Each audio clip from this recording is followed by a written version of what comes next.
All right, we have a greater understanding of how the ProSENDR works. Now we're going to move into our first protocol. You've got it on your trail wrist. We're going to work with Sean on a proper takeaway and gaining some awareness with the ProSENDR. Okay, so if you'll set up there for me, Joe. Okay, so we're into a good setup now.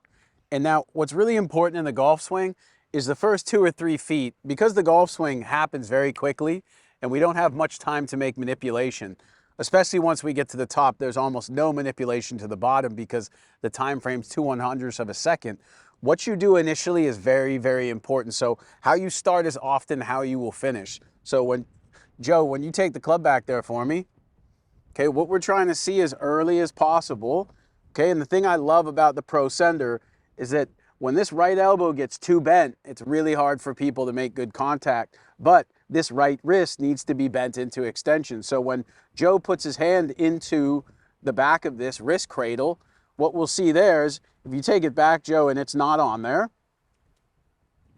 we can see in that point how open the face is going to get. So by getting the face more square, we're going to create a torque. So we're going to twist.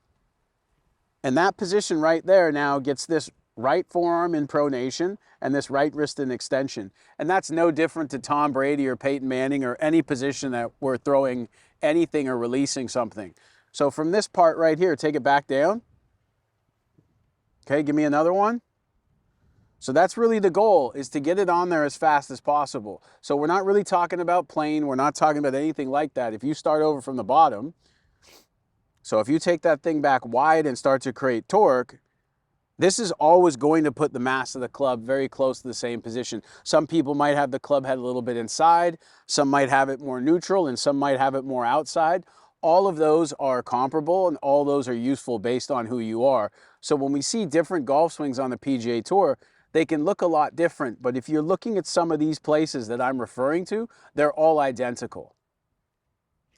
So Joe, you're going to want to do that about 15 times back and forth for protocol 1 till you get very comfortable setting the right wrist into the wrist cradle. And let's see that, Joe. Show us a few of those.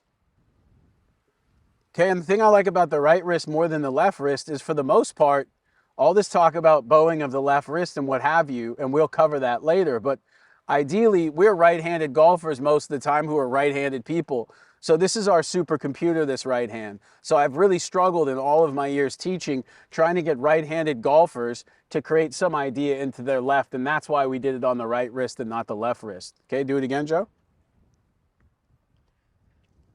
Okay, so that gives you the feedback. The other thing that's great about the ProSENDR versus a lot of other training aids is that you're responsible for getting the wrist into the cradle. So it's not doing it for you. And so that's how you're learning, all right? And as soon as the right wrist touches it, that reception goes back to the brain and it checks it off as a efficient rep. Back down. So that's the good part. He has to do that himself, and that, from a motor standpoint, is how he's going to build the program. If it's doing it for you, you're not learning. So for protocol 1, do this 15 reps. Get comfortable laying the right wrist into the wrist cradle, and then move on to protocol 2. And that's the thing that's important about this. When you're doing it, it's not just sitting there and doing it. I want you to be really present and really focused while you're doing it and try to really feel it happening. So it's not just that you're doing reps, it's the level of focus that you have when you're doing reps.